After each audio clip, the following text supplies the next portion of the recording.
Hey everyone, it's Craig. Before we get into the show, I would like to ask you to please check out our Patreon page. That is patreon.com, patreon.com/Katya and Craig. You will find terrific reward options available, including bonus episodes, secondary bonus episodes that include listener questions.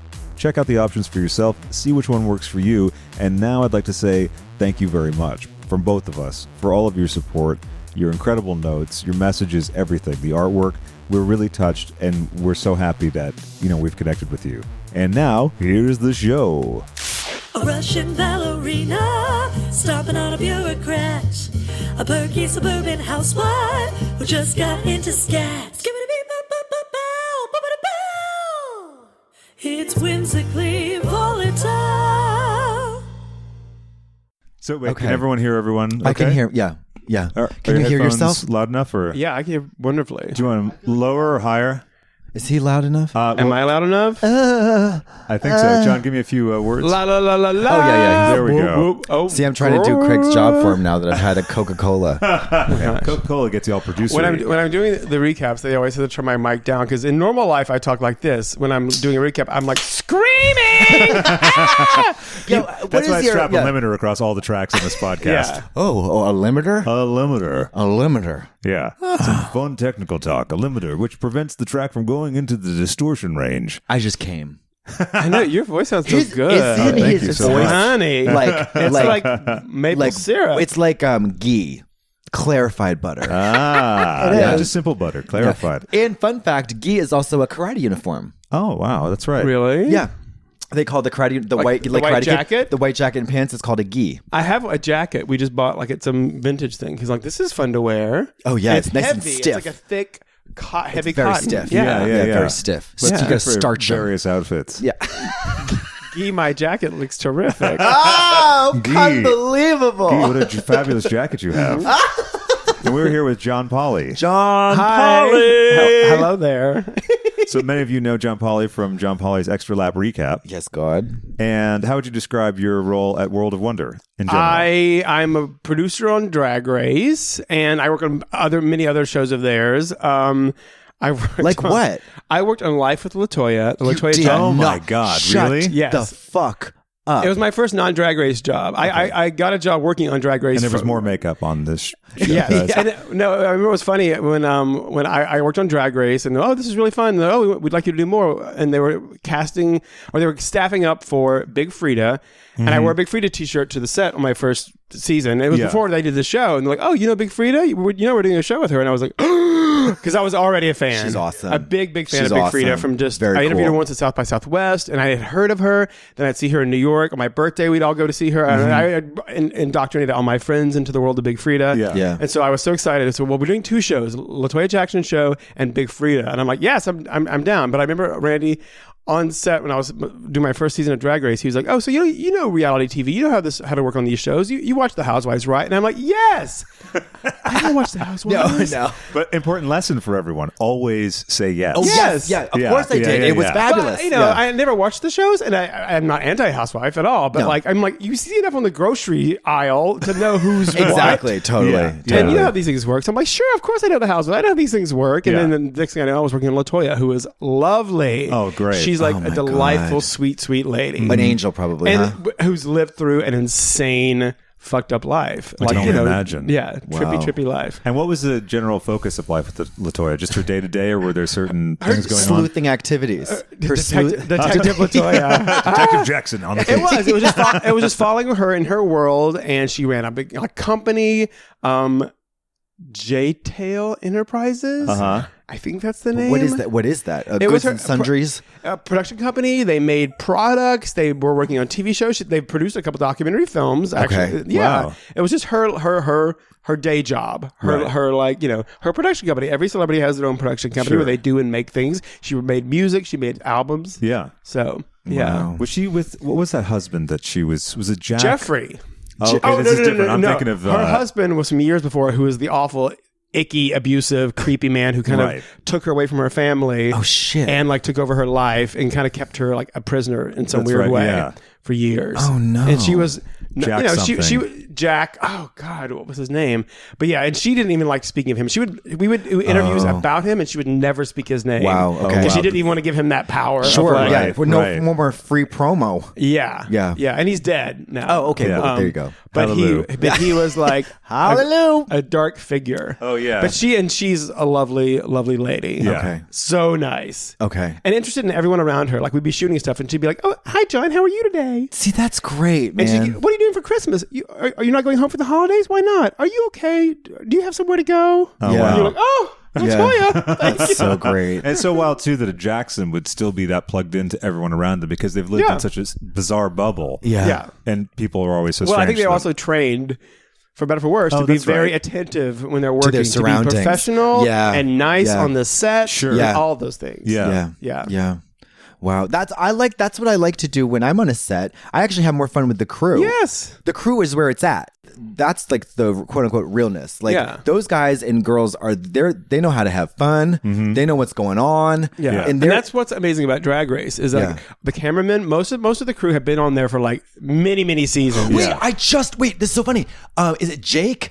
Who's the DP? He's Jake, tall, handsome. He was at the gym today. Yeah. He was doing a shoot at my fucking gym today. Yeah. And I was like, oh my God, I got so shy. I was like starstruck. Yes. I was like, and my trainer Jason was like, just go say hi to him, you fucking weirdo. Don't be a creeper. He would love that. Yeah, no, he did, and it was so cool. It was so great to see him because I remember he had Rouge shot. Yes, he was Rue's main camera guy. Rue trusted him, and that was like golden. Yeah, and he's hot. Yeah, he's really hot. He's kind of strong, silent type. Yes, quiet. Oh my just God, tall and striking, and wet, like on just the wet floodgates. Yeah. Open, pussy, yeah. wet. That's why it was wet. cool when we did the crew makeovers for season 8, 9. Peppermint had Sarge. Okay, Craig. Yes, Craig. Katya. Yeah. I got to tell you about Sarge. Katya, tell me. I would blow up a kindergarten just to fucking tongue fuck his hole. I love this man. So in the interview room, it was you have an interviewer and then you got a camera guy. Yeah, it's just 3 people. Yeah, it's a bubble. It's like a womb. Right. You got the soundproofing and everything, and then you got the light. It's a warm bubble, and it's a very safe place for our sensitive folks. And Sarge was my main. He was usually the guy in there with me and Michelle Mills, and he was the interviewer or the camera. He was the camera guy. Okay. My whole MO was to make him laugh. And if I made Sarge laugh, I was doing good. He's got 2 kids, Max and Ben. He would show us photos and then he came on the show during a crew makeover as Wintergreen in drag, and I just skied it all over the TV set. And he became like a celebrity. He was a celebrity. Yes. It was like he got his due finally. And he's a military dude, I think. That's where Sarge came from. It's a nickname from the military. And we have all these guys who are a lot of them are straight. And they are so invested in the show, and they're rooting for the queen. They're so cool. They're like, when there's a moment of like emotion, like my mind goes back obviously to the Roxy Andrews bus stop confession. Like everybody on set's crying, even the cameramen. They're like, "Holy shit, this is so real and unplanned and like it's sincere." They're in it together. Right. It's like a huge family. Yeah. It's really cool. And Sarge is the man. There's plenty of shows where that is not the case, right? Oh, sure. Which is why so many people come back year after year, season after season, because this show is fun for them, and it's also heart. And I don't mean to sound like, oh my God, I'm like campaigning for but it is though. It really is though. Well, It our really show is. has the most heart of any. Yeah. We're the sincerest, most earnest bunch on the block. Come squeeze our heart boxes. Yeah, no, but I would squeeze the fuck out of Sarge, any part of Sarge. If you're out there, Sarge, I'm waiting for you. It's a good combo just for the story. Even a hot guy named Sarge, and he's not the tallest guy, but he's solid. Yeah, he's like stout and just like no nonsense and such a sweet face. Oh, and he's just like so great. Yeah, and his kids are so beautiful. The most beautiful boys ever. Is there an official connection between the drag race or the drag competition show that's coming up in the UK that's going to be hosted by Piers Morgan and World of Wonder, or no? I think there is. I think all those talks were happening. I don't know much about it, but I know that World of Wonder has been involved, as far as I know. Okay, cool. About making that happen. Yeah. So yeah. And what the hell's going on with the Thailand show? I don't know. I haven't even seen it yet. I haven't haven't seen either. clips, which look insane and amazing. Oh my God. But I know World of Wonder was involved because I didn't know about it until I saw like Instagram posts from Fenton, one of the executive producers, and Stephen Korff, another producer. They were over there. And suddenly we saw a shot of them in like their version of the workroom. Like, oh, this is happening. Yeah. Like, there's a Thailand version. And some of those girls are going to be at DragCon. Oh, cool. Oh, no way. Yeah. Well, Thailand's not that far away from Los Angeles. Right? Not really. No. I mean, 9 hours. Not this day and age.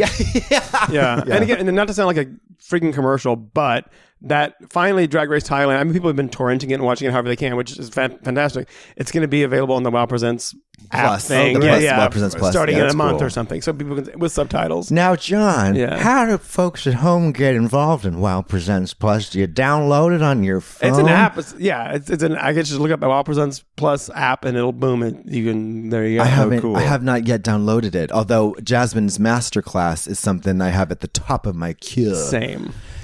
Can we please pause and just have a moment of contemplative reflection for the beauty and grace known as Miss Jasmine Masters? I think that's an acceptable request. Do you, John?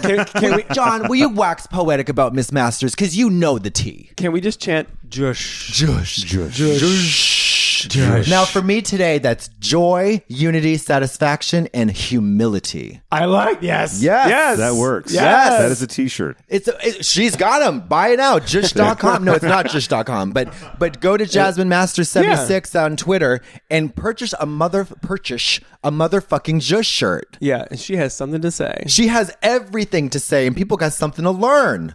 Completely. Sorry, I'm getting. It's a good I'm movie getting tagline. Jasmine Yes. Masters. She's got something to say. Well, I mean, you got to. Yeah. Craig, you got to get in her. I'm a fan. You're hip. Are you hip to it? I'm hip to the Jasmine Okay. Masters thing. Yeah. Because all the way back from Fat Girls Got Good Pussy to one thing she says is like, fellas, you like your asshole sprawled wide open, and then she's like, get you a chunky boy, because them chunky boys got some big old cannonball dicks or something.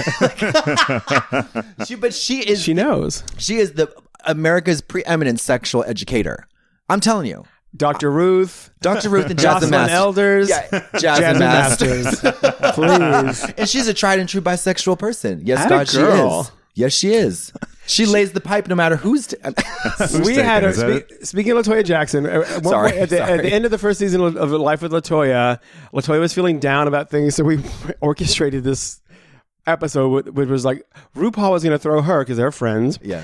A night of 1,000 Latoyas to let her know how special okay. she is. So we shot this thing at Mickey's. We had different queens. We had Yara Sophia, Delta Work they were all Latoyas in different outfits, like a sailor cap or whatever. And Jasmine Masters was one of those girls, I'm pretty certain, but it was before Drag Race. Okay. So it was, I had heard of her because she was a West Hollywood legend. Yeah. A trooper. Oh, listen. Okay, this is a fun fact about Jasmine because, and I know I'm harping.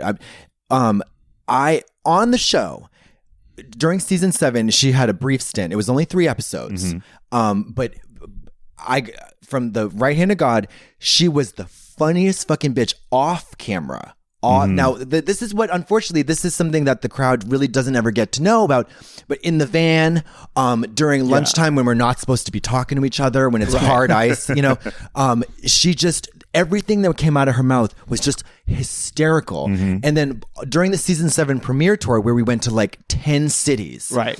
she did Patti LaBelle.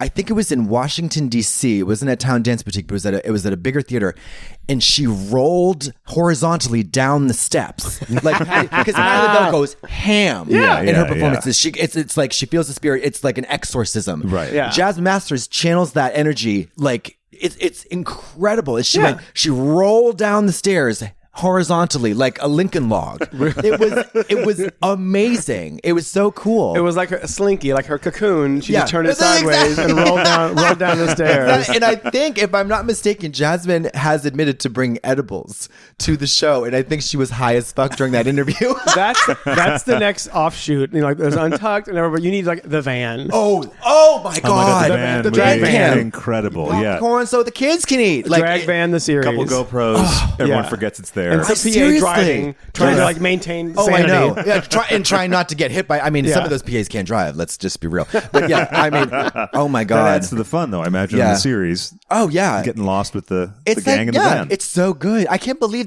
they should really have all the girls in a house. They have to, John. I know, but Come don't you think on. they need like a little respite at the end of each day? No, kids these days are too lazy. No, just put them through the fucking ringer. Because everybody goes on the show now and they're like, they've got their t-shirts printed and they're thinking, they're not even in the moment. They're thinking ahead when they get eliminated. They're not even fully present. You know what I mean? Like, so you got to put them through the ringer. Instead of sashaying away, what about just executing them? Well, I heard the Thailand show is doing that. I don't know. I haven't seen it. But... Right.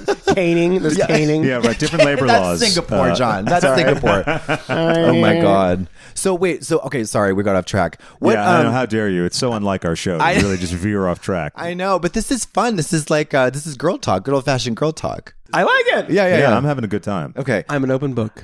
Do you have any... Okay. May I ask you a personal question? Yes. Are you gay? Are you gay for pay? Oh, yeah, gay for pay or gay for play. That's the moral choice. Have you ever fucked a pussy? I have not. No. Any aversion to the female anatomy? Please say no. No. Okay. No, I haven't fully gone there. I tried. I was dating a girl in college. Okay. If I'd been straight, we'd be probably married and very happy. She was amazing and awesome. We were like such good friends. Yeah. A little romantic, but I kind of knew that was never going to go to fruition. Okay. And at one point we were like naked in bed, rolling around together, making out, but there was no penetration. It was just more like, oh, this is fun. We're trying this. But I was awkward because I knew I wasn't fully able to commit. Sure. So you have the awkwardness of that sort of first thing happening anyway, plus that added knowledge. Yeah. What if she stuck her middle and ring fingers up your hoo-ha? What do you think about that? I would probably have been very happy. Yeah. Yes. I was waiting because I was untouched by male hands at that point. Oh, I was John, a late bloomer.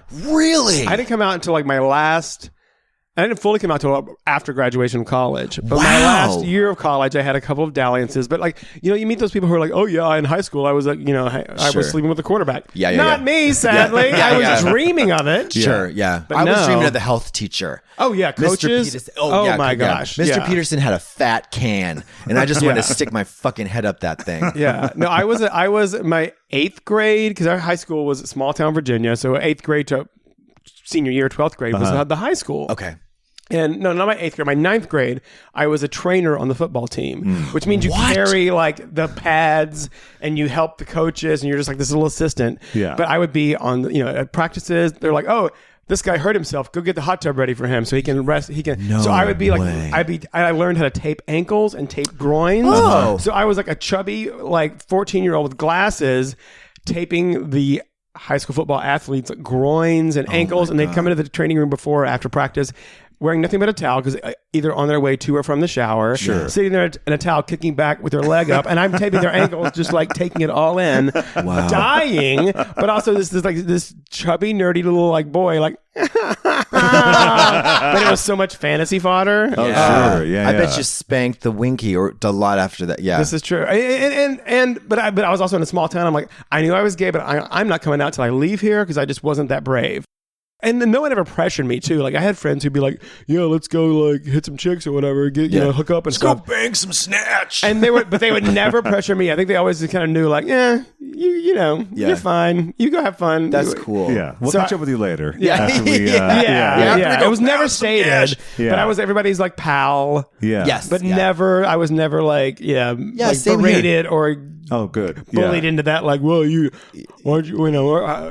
anything about sex. It was just like, ding. Oh, that's funny. So you said you were chubby. Were you heavy for a while, or was it just like that? I was phase? a little chunky growing up. Well, I was chunky growing up, and then I hit like 10th grade. Okay. And because I wanted to hang out with my friends, they were all running track, so I did it too. Oh, sure. Which I was terrified because like sports I was not coordinated. Really? So, but I started running and joined the track team at the same time that I hit my like growth spurt. Okay. So suddenly I went from being the chubby kid to like 14. I was like 5 inches taller and running 3 miles a day, and I was skinny. Yeah. And I was like, I felt so. I feel great. Pretty. I was so pretty. But I wasn't going to do anything with it because I was like in a small town and like where my dad was a town dentist, and like I'd be in town and be like, "You look like a Polly." Wait, your dad is a dentist? Well, he was. Oh, yeah, he was the town. Oh, is he no longer with us? My parents are deceased. Oh, I'm sorry. No. But it was a small town, and like he grew up there, and everyone knows everyone, and like when I was back home, and I've been home a lot over the last few years. So my parents were getting ill. My dad had dementia, so I'd help my mom take care of him, which I love going back there. Small town, Appalachian Mountains, Virginia. Appalachian Mountains. Yeah, near Kentucky and Tennessee. It's coal miner. Everyone in our town was coal mining. Yeah. Wow. It's that very like Trump America. We're gonna make the coal mines work again. Like, no, you're not. No, you're not. That ship has sailed. Yeah, And yeah, sadly,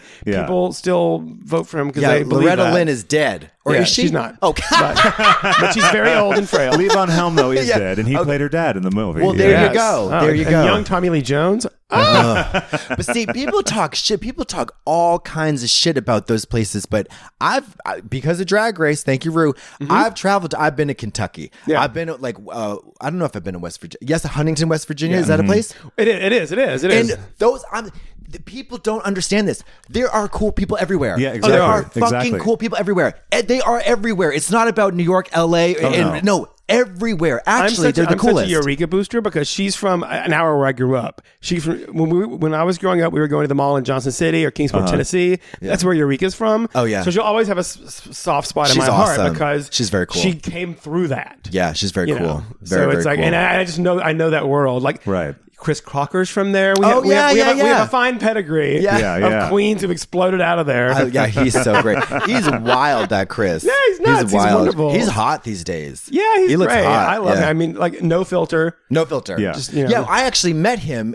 It was at a show we did. It was either like in Arkansas or someplace, or it could have been in might have been Tennessee, or who knows? It might have been in Tennessee. It was an outdoor thing we did. Some kind of quote unquote bumfucky kind of town, but it was a blast. So I was going home so much for my parents over the last few years, and I just love it there. It's beautiful, and it's small. Sometimes it feels narrow, and it's certainly a red state. Yeah, but there's amazing people there. Yes, right. And I kept discovering more and more queer people living there and staying there, like young people in their 20s and 30s who are musicians or artists, or they're or they they're teachers in the high school or whatever, and they don't want to move to the big city. They like where they're from, and they're proud of it. It's cheap. Yes, it's like they have a community. The best, one of the coolest art. I did a show at an arts collective in fucking Fort Wayne, Indiana, which is like the crystal meth capital of the world. And they were the coolest people ever, cooler than anybody ever met in New York City. Seriously, it's so cool. It's so dope. I was in Kentucky for a while shooting. Making up footage for Jake Shear's new record. And so it was a while to be in Kentucky for a good chunk of time. Yeah. And really getting a sense for the place. And then another friend of ours, Zach, is from there and told us about Play, which is, I think, the biggest in Nashville. Nashville. It's in Nashville and it's in Louisville, Kentucky. Oh, that's right. Yeah. And it's like the biggest. It's a mega club. Yeah. And it's you do a show at the Louisville one, and it's like. That's right. Louisville. Right. And because there's one in Nashville, it's a bit smaller, but Louisville is a fucking. You feel like Beyonce. Yeah. You feel like Beyonce. There is like it's a whole set. It's like a whole stadium setup. It's like a club, but it makes Jacques Cabaret look like a kiddie pool. It's like, it is just this, it's this mega drag place, and it's so fucking dope. It's so cool. And it's fucking Kentucky, man. Yeah. It's awesome.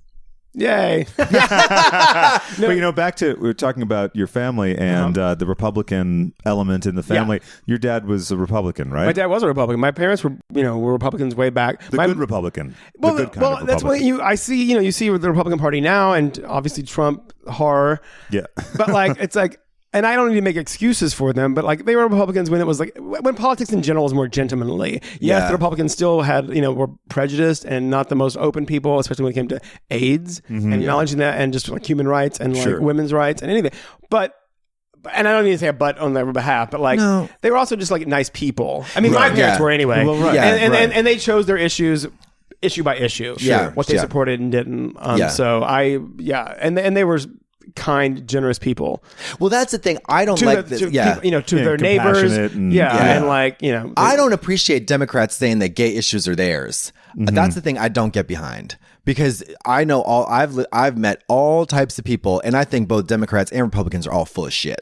I really do. I mean, and back in the day when Abraham Lincoln was part of the Republican Party, right? Is that right? Yeah. So. When it was flipped. It was flipped, because I know when you read stuff about sometimes in the 60s, you're like, oh, they were that? Oh, yeah. I mean, before the Civil War, debates had literary allusions in them. Now it's just a bunch of stupid-ass three-syllable mudslinging bullshit. Yeah, it's nonsense. It's crap. It's all crap. But anyway, sorry, I digest. Well, there was a sweet moment when we were talking recently. We were talking about how your dad had a fondness for Dallas, because we were talking about nighttime soap operas. They were sort of the great nighttime and uniter. Daytime. He was a big fan. Right. He was a town dentist, and he would come home every day and watch Search for Tomorrow. Wow. Yeah. On his lunch hour at home, and which was on for like 50 years, and then it was canceled like in the late 80s, early 90s, and he was like, what am I going to watch? So then we just flipped over to Young and the Restless. So I'm still a huge Young and the Restless fan. It's still running, isn't it? It is. Yeah. How many years? I don't know, like 40? At least, right? Jesus Christ. At least it's been on forever. Like, and we have celebrities come on Drag Race and they're judges, and you're like, oh my God, Courtney Love, I'm dying. And like Olivia Newton-John, what was Courtney Love like? She was great. Really? She was great. She was very chill, very like low key, but very nice and happy to be there. Yeah. But I'll see, celebrities like that, and I'll be like, oh my gosh, you wig out a little bit. Yeah. But like soap opera stars are different. Like if I saw Nikki from Young and the Restless, which is shot like a minute from here at CBS. Oh, that's right. At Fairfax. Right. Yeah.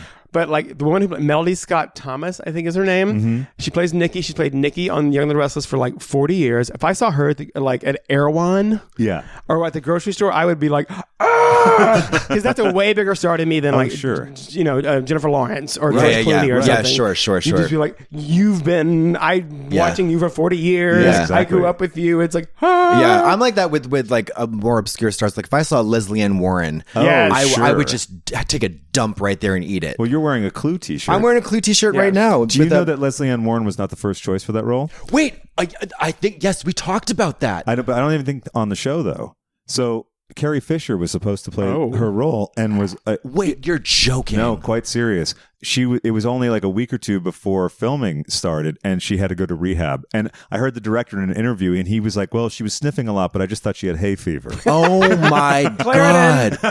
We didn't have that shit. See, maybe things could have been different. Oh, my God. Isn't that wild? Yeah, and also, the guy where I did a little thing at Movie Bitches, and we were talking about, they were saying that somebody else...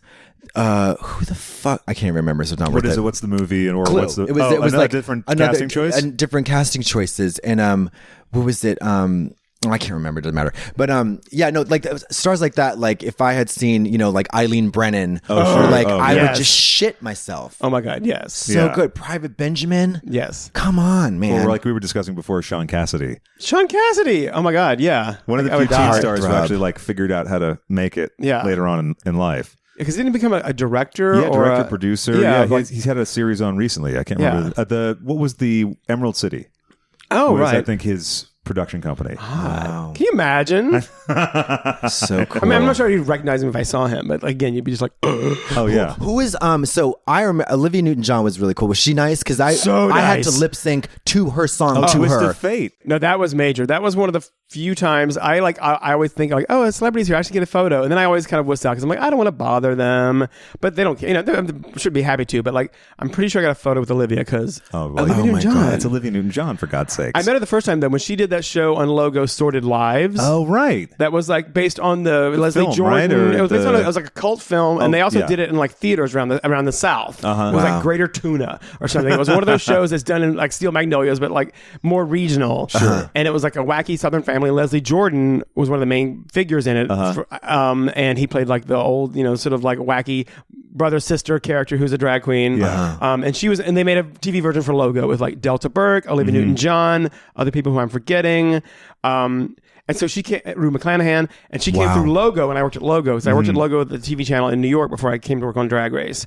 And I got to sit and do it all online interviews because I was producing online content and video. So I just remember sitting as close as I am to you, like like knee to knee in an office talking to Olivia Newton-John. Yeah. And it was the one, I had to compose myself because I'm like, I'm 6 years old playing Grease over and over in Xanadu, and you are such an icon and like and she's still gorgeous and nice. Oh my God, Craig, and it was like. Of course, I was at the time very not in a good place, having to lip sync, in episode 2. But she was so soft spoken, and you could hardly hear a word she was saying. And I was just like, I can't believe it was like a terror and like honor. It was like it was crazy. It was all a big. But weird she was milkshake. she was so cool. She was so cool and really really nice. I love when the judges are like, I mean, Olivia Newton-John's amazing, and then we get big celebrities on like Gaga was wonderful. She was happy to be there and like invested in the whole day. She did the whole thing. Did she write the episode too? Basically. Jesus Christ. But I also love when we get like Lainey Kazan. Oh yeah, on. yeah. Or like this past week, was it this week or the week before or whatever? It was this season. Tisha Campbell Martin, Oh my God, who's just amazing. Who's been like So a trooper good. for years and doing a million God. things and just knows her shit and knows how to talk to people. Yeah. and she's enthusiastic and Yeah. funny just naturally.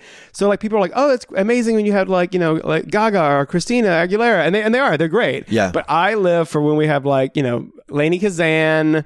Or like Leah Remini, Yeah, right. Or those just big Or personalities. Devin, right? yeah, Yeah. just having there to have fun. Yeah. and they're just savvy, salty, real people. Yeah. My favorite thing I always remember is Chris Stein blowing everyone's mind. Yes! Oh, with the shoe thing. I mean, Encyclopedic knowledge of the show. yeah. Yeah. So cool. I actually loved Graham Norton. Oh, he was amazing. on All Right. Stars too. And this is a fun fact.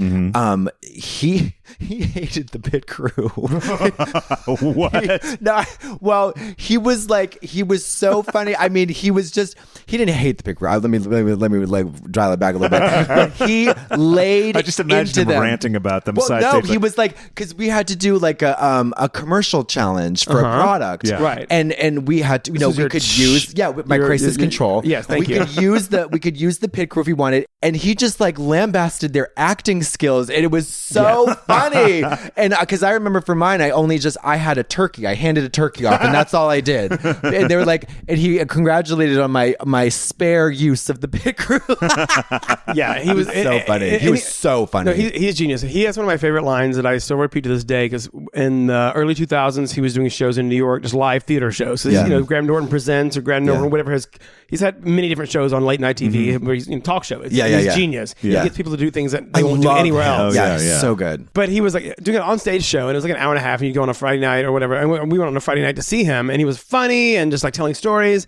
And at the end of the night, he's like, "All right, everybody, get out there, go, gays, go out. Those cocks aren't going to suck themselves." Oh my God. And that's I still use that line today. Like, come on, let's go out, go enjoy yourself. His show is so fucking good. Yeah. Like when he gets all the stars there right on the sofa. Oh, yeah. And it's like it's actually, I would imagine it's pretty like terrifying because he's such a good host. He has such a great personality. He's so quick and charming. He kind of really lets a dull star really shows their colors like on his show. right. Do you know what I mean? Yeah, like if they they can't weight, keep up, like They have to be just willing to sit there, and it's like, oh, I'm Meryl Streep sitting next to Zayn from One Direction, exactly. and then gotta play nice. Yeah. and just kind of like giggle all together and make fun of each other and be along right. for the ride. Right. I remember, of course, Yeah. our friend Rod from Bright Light was on with like Russell Crowe, Right. Jodie Foster. Yes. And he was there with Elton. So Yeah. quite a roster to be. I mean, he held And that's his just own like a normal comfortably, Graham Norton night. Yeah, no, it's like exactly. Jodie Foster, Russell Crowe, Elton John, like Yeah. blah, blah, blah, and they're making jokes about asses or something. Yeah.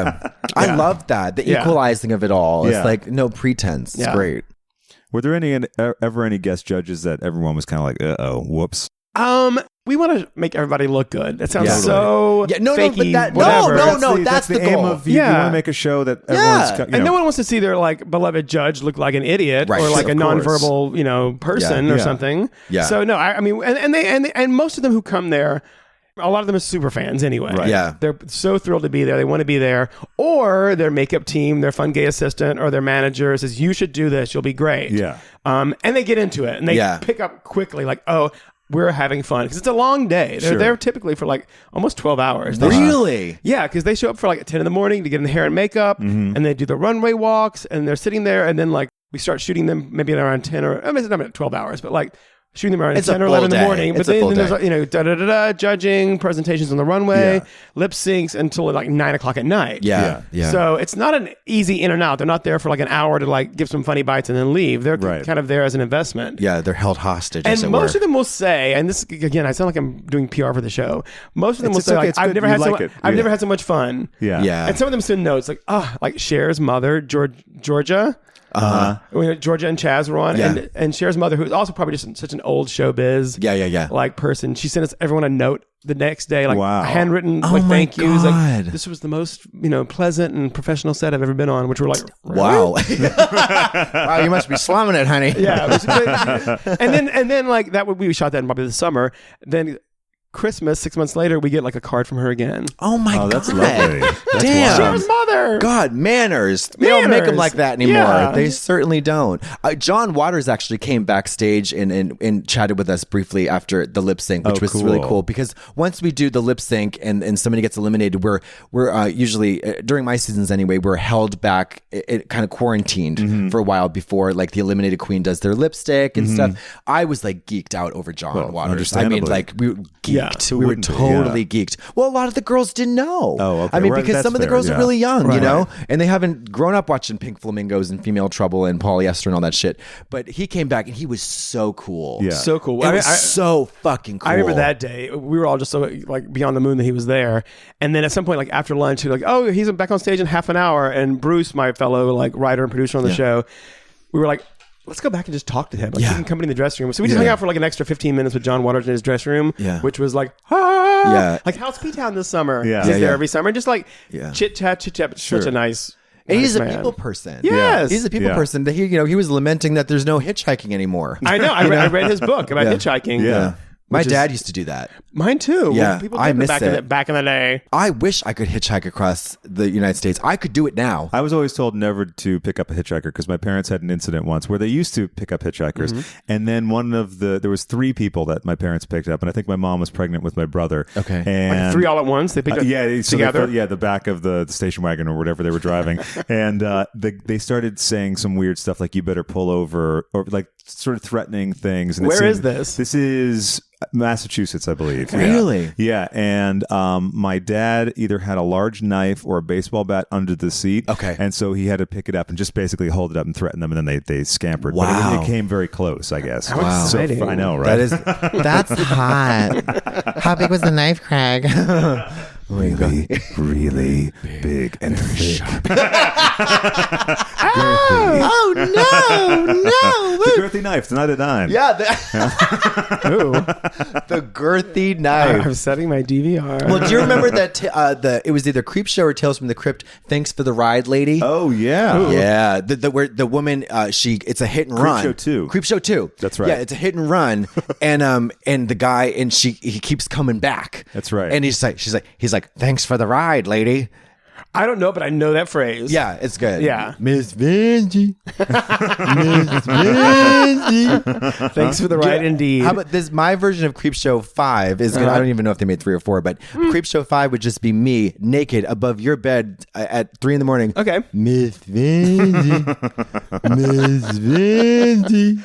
How do you cope with the instant memification of Drag Race as a writer on the show? Does it tickle your funny bone? Yeah, no, it's amazing. It's amazing, and it's usually nothing you ever expect. Like the moments of like, I mean, it's usually nothing we do. It's just the queens. It's a life of its own. Being themselves, making a comment, and then boom. Yeah, because that's what the show is. It's that Miss Vanjie really got me. Yeah, it was crazy, and it's like memes upon memes upon memes. Yeah. It's like it's a cannibalistic effect. It's really funny. I'm sure there's people participating in the memes that actually don't know the genesis of it, or which they is don't even great. know the show. Right? Exactly. Yeah.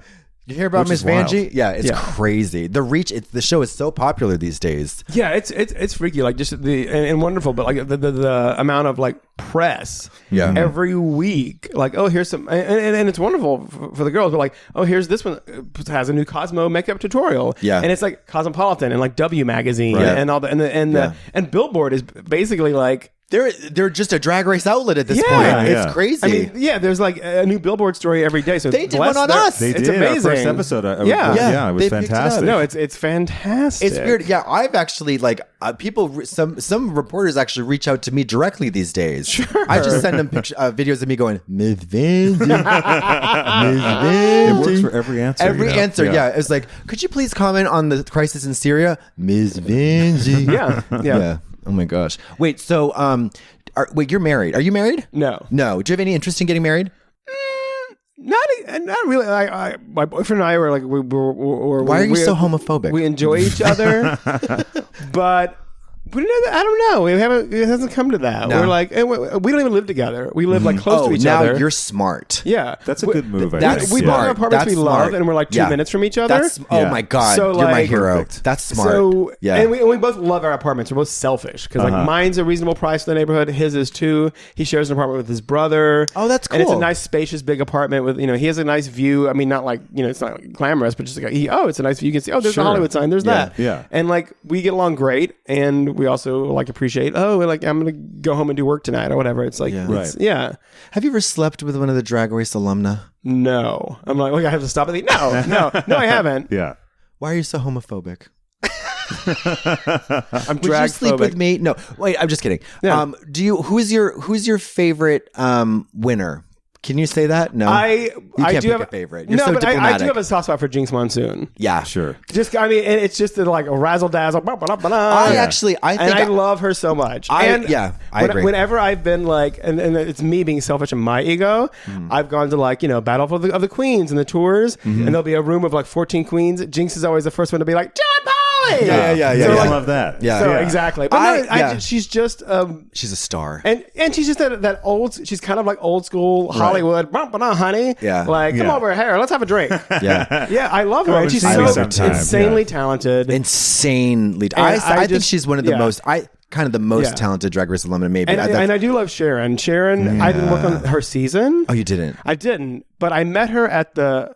I was still working for Logo then and doing like online content, like the Meet the Queens thing. Yeah, sure. And so for those Meet the Queens, I was on camera with all of them, or me and John Mallow, who we were doing the recaps at the time. Yeah. And so I did a little interview with Sharon. I think I did, or maybe I'm not sure it was me or John, but we met them. And still, afterwards, seasons later, Sharon was like, "You made me so comfortable that first day. You were so sweet to me, and I was so nervous and terrified about what was about to happen to me. Yeah. And you were just nice." And I'm like, "Oh, I mean, I get it. All comes back to me. Yeah. It's all about you, John. It's all about you, John. It's actually nice too when someone has sort of an Alice Cooper type character who then is like, by the way, I was really nervous. Oh, Sharon is a pussycat. Yeah. We're going to have her on in probably a couple weeks when DragCon rolls around, and I cannot wait. And Bob, I mean, I don't know. I Bob love. is great, yeah. Now I'm just gonna start naming everybody, but that's like fine. I do, yeah. Yeah. So- I mean, yeah, it is hard to pick a favorite because it's also dependent on the context, and it's like you appreciate one winner from the contrast with the previous one, and everybody's like a breath of fresh air. But I don't know. I love all the girls pretty much. I just hate you, John. That's okay. It's good to put all your hate But into you one and Bruce person. were so Bruce, right? Yeah. I remember it. So they were writers, and they would help. They wouldn't help us with the challenges, but like anytime we had to write something or prepare something, they were there as guides and aides and could help us if we're all So really that's interesting. bad. So can you walk through what that's like? Yeah, so like for example, I'm trying to think if we had You guys had the parody one, we had to do the Despy Awards. The Despies, yes, Okay, yes. sure. Yeah. So we had to come up. We had to do an award show spoof, and we had to present awards, and then give. We had to do little bits and stuff, and then we'd run it by them, and they wouldn't like write it for us. But you'd be a sounding board. A sounding board, yeah. Right, we're like, oh, this sounds great, or like, oh, that joke you had, like that tone is right. Yeah, like, yeah. head in that direction Yeah, if you can. On this show, we want everyone to do great. Right. Yeah, I mean, it's a reality No TV show, sabotage. and if everybody does a fantastic job in the challenge, that's great because someone's still going to be best. Yeah. Or people are going to stand out, and people will struggle a little bit. But like, it's never to like, oh, let's give them this. They'll fuck this up. Never. No, No. because that doesn't work. I mean, as producers of the show, you want it to be great. And Yeah. if it's an Yeah. embarrassment of riches, then so be it, and that's wonderful. There's no scenario where it's like the more the merrier. If everybody can be great, they want that. And I think it's good to also talk about that too, because people do love to theorize that, they bullshit. saddled them with this intentionally. yeah. I mean, all those Reddit fantastical People, notions. for me personally, people love the one thing they love to do. I think I probably encourage this myself to be honest, but they love to say that they set her up to fail with that Princess Di. Do you remember in All Stars 2? Right. They knew that you can't make that funny. They wanted her to, and they'll martyrize you for you. Right. You know what I mean? right. If they like they'll find any reason to But say. seriously, I mean, they really do want to like everyone to do their best. Yeah. Right. Because that's way more fun to watch than It's way not. more fun. No, Nobody exactly. wants to see a bunch of drag queens flailing. No. You know? No. I mean, maybe not. I don't know. But yeah, it's one of those shows where it's like the claws are out on the girls' part. But there's no like sabotage. Right, There's no malicious intent. Right. There's just not. It's a family. Yeah. It really is. Like people don't realize. And I, especially on season 7, what people don't know is that the crew and like the story producer and people like, they're there for you. Like it's a really hard experience for a lot of gay people. Are very sensitive. Like we've never been in Hollywood before. They're not they're not out to get you. Right. And like especially Michelle Mills and Mish, like she was a rock for me. You know, like because I had a really fucking hard time. Sure. I had a really hard time, and it was. And I, you know, a lot of people after that, I got home. I was like, maybe you shouldn't have done that. Only a year sober, or whatever. But it was like, well, you did it, but they were there for me. You know, it was really cool. It's a really supportive, wonderful company. It just is. I mean, there's even a little. Usually on the first day of shooting, that like one of the executive producers will say like, most of the crew have been there before, but for those who aren't, it's just a little guide and like, here's how to respect these queens. I mean, and that's without saying people will and typically should, and but it's like. They're here for this competition. This is their livelihood. This is their dream. Yeah. Right. And, respect them. Your job is not to become their best friend because there's boundaries. Yeah. But it's also just like, if you see them in a tight spot, let someone know. Right. Like you respect them, give them everything they need to succeed. Yeah. And a little like, here's how to support them. Yeah. And be respectful, typically we'll refer to someone as their queen name on the set because that's simply. And you're not going to. I mean, you can't memorize 14 queens. It's like 28 names. Right. But I like that. It's just remember like it's a reminder on the first day of like. These girls are here. Yeah. They're all insanely talented. Yeah. They are superstars where they come from, and they're likely to become superstars now. So just give them space to thrive and be respectful, and and be nice. Yeah, and it goes without saying, but I like hearing that every season. Yeah. And we were talking about it earlier. Like the key to succeeding at Drag Race is just to be yourself. Mm-hmm. Like especially in the audition process, everybody's wrapped up in thinking, what does Rue want? And they're scholars of the show. Mm-hmm. So they've kind of clouded their mind with that drama. Like, okay, well, if I'm like Sasha Velour, I have to change. Like I can't, you know what I mean? Like I'm too like this one, so I got to be different. They don't like this, so I got to stay away from that. Exactly. Or like, okay, so if I can't be paranoid like Fifi or whatever, you know what I mean? Like they're just overthinking it. They're overthinking. That's what I find, and especially with like traveling around. Just be your damn self. And if they want, like Pork Chop say, if they want me, they want me. If they don't, they don't. Do the old Gaga girl. How would you classify your level of overthinking on season 7? Because you've been very public about struggling with anxiety. Yeah. I completely overthought. I mean, everything. I look back. You know what the funny thing? The most regret I have actually is not don't hold anything back. That's why I say like when the cameras are rolling, when the cameras are not rolling, pull back, chill out, shut up, get your energy, because they're long days. And even for somebody like me, like I mean, they've got everything you need. They've got water, they've got Red Bull, they've got all the snacks and stuff. But like it's a long day. So like when the cameras are off, chill the fuck out. Like they have rules. They call it hard ice. I don't know if it's talking out of school to say that, but no, it's like you shut up. You can't talk to each other when the cameras are rolling. But that's for a reason. Right. It's to preserve your energy and to like anything that any relationships you have with the girls needs to be on camera. Right. But I regretted like during mini challenges not going harder. Because they're just for entertainment. Yeah. Don't overthink it. Just be a fucking idiot. Yeah. Just be the biggest, stupidest goddamn clown you can be. Right. And get it all out. Because there's limited time. Like if you walk away thinking I should have, wrong. You should be embarrassed every day. Like you should be embarrassed every day. It's many challenges, and it's fun. Back on season 10, which airing now, they're longer episodes, so there's time for mini challenges in each episode. It came to be with if there's a big challenge like Snatch Game. Yeah, you want to show so much of the Snatch Game that in a 60-minute episode, it's hard to.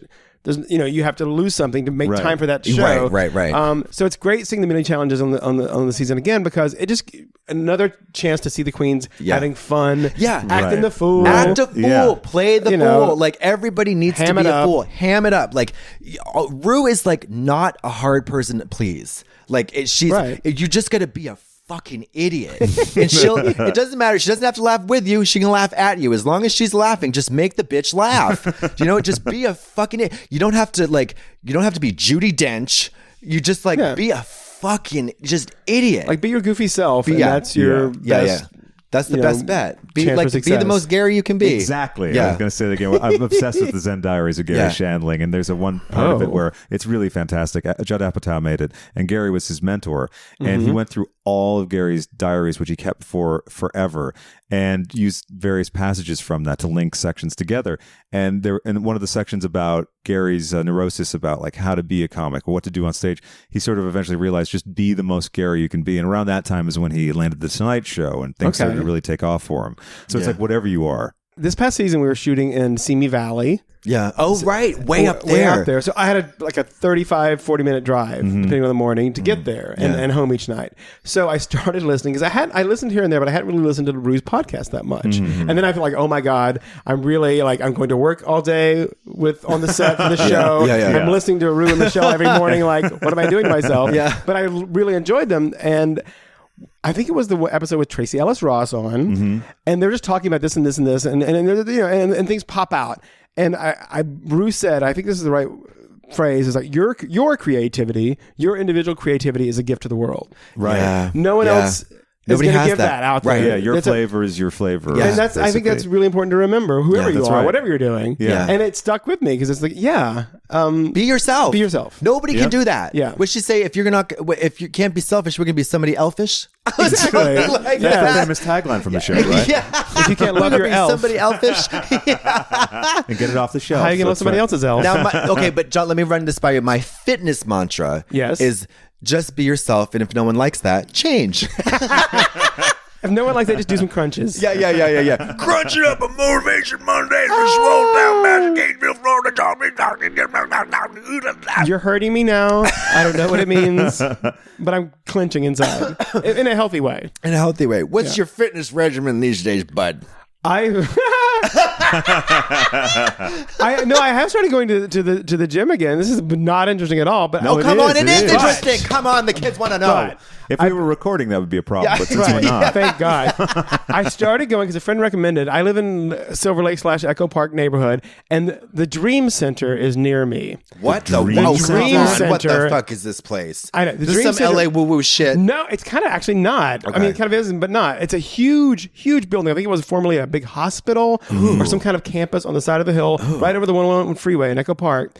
And it's a Christian center, which alarms go up like, No, my ears are perked up. But they help like people who are, and I mean, I grew up a Christian, but I'm not practicing now. Yeah, well, I grew up Catholic, so.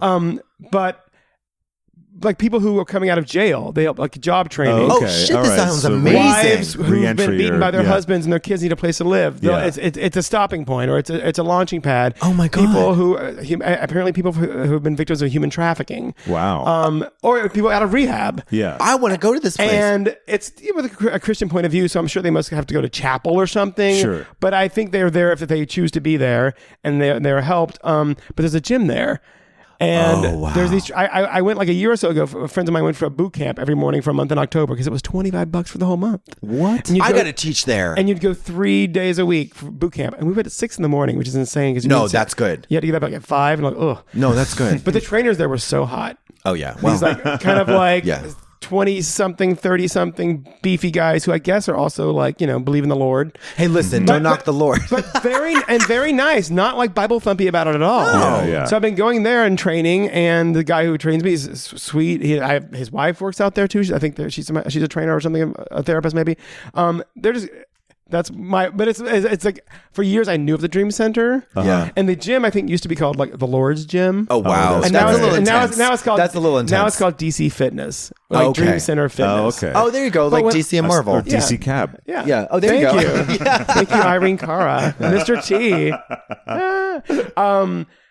I remember seeing the Dream Center on the side of the building, on the side of the highway, and I was like, oh, that is like classic LA woo woo woo, and I kind of loved it. Yeah. But there's not so many crystals, but just more, I don't know. Yeah. And it's a bare bones. I mean, a bar. Yeah, but the thing is, it's not a bar. It's a gym. You don't need a lot of pulleys. And No. Things get very, very complicated. I used to do back in Boston. I did a whole workout series in the summer. We met at 6 a.m. outside called Primal Practice. Wow. There you And go. we just did squatting, like shaking, pull-ups, grunting, and we were all like wolves. Have you ever taught spin classes? No.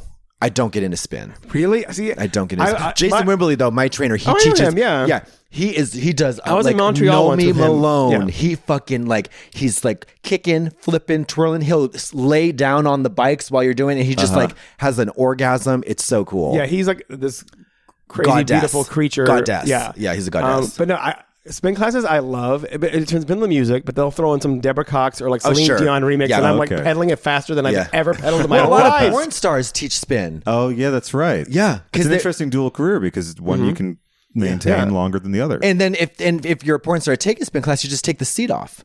Thank you. Thank you, ladies but and gentlemen. my other dream job is to be a spin instructor. Except, why not? Wait. Is it because you could choose the playlist? Yes. Oh my God. See, I can relate to that. Yeah, me too. But I don't know how they talk and do it at the same time. Oh, I mean, some get off the bike and they just walk around and yell at you and tell you things to do. But so many of them are on the bike the whole time and they're doing the exact same thing you're doing. Beasts. Yes. They're beasts, man. Yes. They do it every fucking day. So my next chapter is going to be the oldest spin instructor in Los Angeles. Oh, I love that. Yeah. You could lead it at the Dream Center. Totally. You know what you should do, John? Okay, here you go. Yeah. You should do you should have a spin class, but you're on a giant tricycle. That would be great. And it's just a stationary tricycle. Oh, stationary. See, I thought you meant sort of threading around or throughout that the group too. on the tricycle. Yeah. Can I be suspended from the air but still pedaling? Halfway through the class, you're lifted up by a pulley. Chitty Chitty Bang Bang on Broadway. That would be amazing. Oh my God. What are 3 songs you would absolutely have in your spin playlist? What's the list? Okay. The first one that comes to mind, God, this is saying way too much about me. It's Celine Dion, Taking Chances. Okay. Oh, totally. Well, what about Drive All Night, though? No, I like it, but I'm that also too on the nose? it's a Cyndi This Lauper is his song. class. It's a Cyndi Lauper Jesus song. Christ. I'm sorry. I'm taking over. Taking Chances might be a little slow. Yeah. It would probably Nobody's Supposed to Be Here from Deborah Cox. Oh, definitely. I campaigned to get used on the show, and finally it was. Was it? For All Stars with BB and I didn't see that one yet. Dela, I think. Okay. I think that's the Hex Hector remix of that one. Okay. I get Thunderpuss and Hex Hector mixed up in my 90s crack-a-lack gay remixes. That would be up there. And then, I don't know. So songs are campaigned for the lip syncs. Oh, yeah. No, they have to be submitted. Yeah. Sure, but so what's that process like? It's just everyone tries to brainstorm, and it's a mix of young and old, and often they're kind of more classic-y stuff like Olivia Newton-John or Raining Man, or campy songs. And then there's let's get younger kids in there, like Ariana Grande or whatever. Right, sure. But it's a process because they all have to get cleared and they're expensive and the song that I really was so mournful that was not included on my season was Strut. Oh yeah. Strut out, let it out. It's what you that's want been on the from list before, women. whether it's been approved or submitted. It's weirdly you think, and now at least there's the documentation. Like the last couple of seasons, Billboard or somebody writes an article once a song appears on the as a lip sync song, the iTunes sales go up. Absolutely. So now you think people would be more than willing, but you still have to get sign offs for. Right. And often the artist has to sign off, and a million songwriters or producers. It's convoluted, which it's crazy because I'll watch something you'll see a clip from Lip Sync Battle, and they're doing big productions of every Beyonce song and Michael Jackson song in the world, and you're just that's a lot of money. Fucking straight fucks like to rain on everybody's parade. Those fucking douchebag motherfuckers. Well, you know what it is? It's the Corduroy Mafia. Oh yes, Yeah. Oh my god, the V-neck mafia. I was watching a clip a couple days ago, just I was looking for something information, and I watched Zachary Quinto on the Lip Sync Battle show doing George Michael Freedom 90, and I'm watching it, and he's great, and he's lovely. But he's doing it, and then suddenly Cindy Crawford is on stage with him in a tub. Jesus, oh my God! And I was so mad. God damn it! I was mad at him because I wasn't him. Yeah, sure. And I was mad. I'm like, why can't she? Drag race. Exactly. Yeah. That's why we can't have nice things. That's why we can't have nice things. Damn it! And I'm like, they're on Spike. They don't have any money. How is that even possible? Yeah, I don't know. I mean, they do amazing productions. On that show. They're incredible. Was it Anne Hathaway who did the Wrecking Ball? Let's not talk about Lip Sync Battle. They don't need more free promo. Thank you. Yeah. God damn it. But yeah, I was really. I brought it up. My bad. Yeah. You know what? Shut up, John. Jesus. Too enthusiastic and nice about that. Yeah. We're gonna have to redact that. Okay. How did you get into broadcasting to begin with? Like TV stuff. Yeah, TV stuff. Is this broadcasting? This is broadcasting. I was a journalist. I was like a magazine-y Were you person. really? Yeah. Magazine-y. Yeah, I did magazines. Magazine. Magazine-y. My aunt's magazine. It's amazing. It's got the ricotta, the mozzarella. With the sauce on. Oh, yeah. Because It's the gravy. It's the gravy. That's right, the gravy. It's the gravy. I lived in New Haven, Connecticut for a year, and suddenly I was like learning about like it's the gravy, like Northeast Italians. As I swallow my tongue, I worked in magazines and journalism. Yeah. I worked in theater right out of college, and then I ended up in LA for a short time, and I was doing a bunch of crazy jobs. Then I went back east, and I somehow ended up. Oh no! And I was in LA. I got a job at a gay magazine, Okay. called Genre Magazine, Genre. which was around for like the 90s. Okay. Yeah. And I was assisting the editor, and then I started writing and became an editor, and So then I was like, oh, suddenly I'm like a magazine person. Okay. Yeah. And then I got jobs in New York. I was editing Next, a gay magazine. Oh, cool. Yeah, I remember That Next. was like the bar rag. Yeah, sure. HX and Next were the main bar rags with the 90s and 2000s. Yeah. Sure. And I showed up in New York and got a job as the editor of one.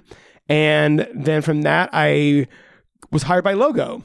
Okay, yeah. When they launched, because also my best friend at the time was the head of programming at Logo. But I had done all this magazine work and editing Sure, for years. yeah. And he's like, oh, we're launching our websites. Come in and interview for the job of overseeing Logo online editorial. Yeah. They hired me. Yeah. We had to figure out how to make TV content available online. And Oh, no one yeah, knew how right, much sure. to give away. Yeah, exactly. So we started producing lots of content around the shows. So I started doing recaps of first the A-list, of Drag Race, but it was like sitting with a webcam, talking to like, a webcam. Yeah. Yeah. And then I was doing recaps of the A-list New York. Oh, right. That wow. show, like Yeah. amazingly wonderful, trashy show on Logo. Yeah. Yeah. And suddenly then it was like, oh, we can do this in front of a green screen because Jim Cantiello at MTV, who was an MTV news person, and made amazing recaps of Glee and all these shows. I would watch him do his. And I'm like, oh, that's how you do it. He would Yeah. make up songs for them and just stand there and comment on the Sure. show with clips. And I'm like, Yeah. that's what I want to do. Yeah. So I like basically stole his idea. And we're friends, and I worship him. Yeah. And I was like, oh, I can do that for Drag Race. Yeah. So like, oh, we can get the clips of the show, and I can do that. So Yeah. I did that for a few seasons, and I would visit the set to do some online content for Logo. And then I got laid off from Logo because like MTV, everyone gets laid off every few years. It's a tradition. I had severance pay after working there, so my severance was running out after 6 months. Oh, I had to find a job. Yeah. So I sent an email to Tom Campbell and people at World of Wonder and Randy saying like, I got to find a job. You need any bloggers? You need anything? And they're like, oh, actually. So I submitted it. He said, we might need a writer on the show. Can you make up an episode? So I drafted a spec episode of Drag Race. It was a Japanese themed episode. Oh, wow. Which was probably full of really bad jokes. Yeah. It was years ago. A different time. Yeah. But respectful, but like, and they liked it. And then suddenly it was like, okay, you're heading west. And Cool. I remember when I was hired, I got an email saying, you're coming west. It was a link to the Village People Go West video. Oh, that's fabulous. What could be better in an email? And I was so like, this is, cool. you're like, oh, we're That's so hiring you. cool. Come on out and work with us. Yeah. So I was beyond the moon. And I got it at my favorite place in New York. I remember getting the email on my phone. And I was at the Cowgirl Hall of Fame in West Village, New York, which is an old restaurant where, it was like a cowgirl theme, Patsy Cline on the wall, Loretta Lynn. Yeah. I'm having like my blood orange margarita. Yeah. And like, oh my God, I just got this email on my phone. So then I came out here and started working for World of Wonder.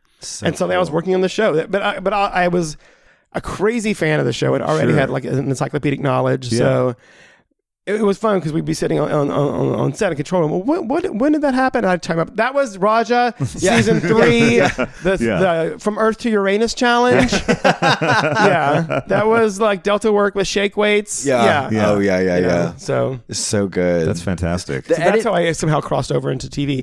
People say, oh, what do you do? I'm like, oh, I'm a TV writer and producer. And I feel like I sound like a cheese ball. Why? I mean, it's what I do, but it's like, I don't know. It's like, it's still like, I've been doing it for like 6 years or so, but it's like, not new to me, but like, it's like, meh. But still, you like your job. Yeah, I do. That's so Which is the rare. best. That's the greatest thing anyone could want. Yeah, it's fun. You're It's lucky. It's fun. There are a lot of joyful people there. It's a lot of joy in that place. Yeah. I when we're like stressed out about, oh, how do we make this good or make this right or whatever, we gotta figure this out, for tomorrow or it's, things, there's pressure, but it's always the goal is to make it as fun and silly and raucous and smart and as outlandish as you can. Right. And when I strip it away and think, okay, all we have to do is just make it fun. Yeah. And then that's everything flows That's from there. nice to like remember when you're like stressed out about Sure, it. Totally. right. Because no matter how fun or joyous your job is, you can't just lose perspective and get totally uptight. Yeah. Yeah, that happened to me. Really? I Yeah. hadn't heard that before. Drag is fierce and fun. Drag is fierce and fun. Drag is fierce and fun.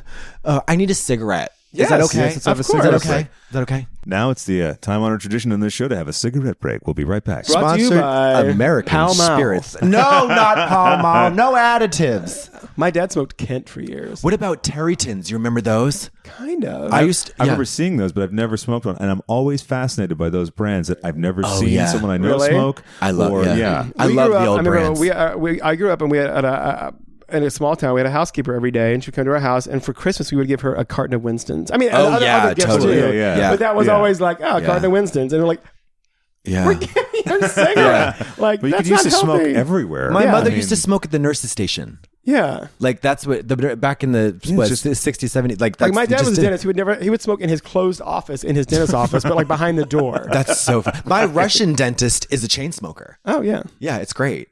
In West Hollywood? In in Hollywood. Yeah. Yeah, it's great. It's whimsically volatile. Of course, that sound means that we're back. And we're back. Okay, but so John Pauly is shuffling my tarot cards. My Aleister Crowley Thoth, however you choose to pronounce it. Tarot cards. I was in a tarot. Oh, I should put my headphones. Yeah, put your damn headphones. John, where do we go? Yeah, where are we rolling, Craig? We are rolling. Craig. Yes, Katya. Katya, we are rolling. Are we rolling? So John is shuffling my tarot cards, and I'm a dilettante in the psychic arts. I would never claim to be a real psychic. Well, but you did give me my first and only tarot reading. Tarot reading, yeah. I am a dark-sided witch now. Yes, yeah, well, I'm of very, course I'm now. very dork-sided. Well, of course, that's I'm what we very do expect dork-sided. here. Okay, so now, John, I'm going to have you cut the cards in half. I'd love to. Oh, my mic Oh, head. your mic head. Oh God, please. Okay, we're back. Oh. Okay, so we've got a clear break. Now choose. Okay, so we're gonna do like this, and then I'm going to pull. I'm gonna give you my quick draw 3-card Okay. reading. So it goes like this: what you want, what you need, and what you deserve. Okay. Okay, so what you want is the Queen of Cups. Okay, what you need is the Knight of Wands. Ooh. And what you deserve is the Fool.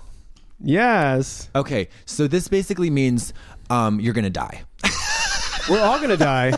Right, that's true. There's an amazing app that gives you wisdom about death like 5 times a day. Okay. And called We Croak. Anyway, it's We Croak? Yes.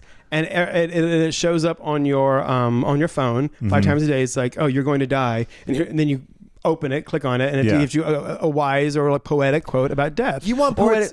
Come on. It could be like a Buddhist quote, or like a Dorothy Parker, like witticism, blah, blah, blah. Or a quote from, I don't know, a celebrity. But usually it's poetic. Yeah, it's like Japanese death poems. I have we're looking at my book called Japanese Death Poems Yeah. right now, written by Zen monks and haiku poets on the verge of death.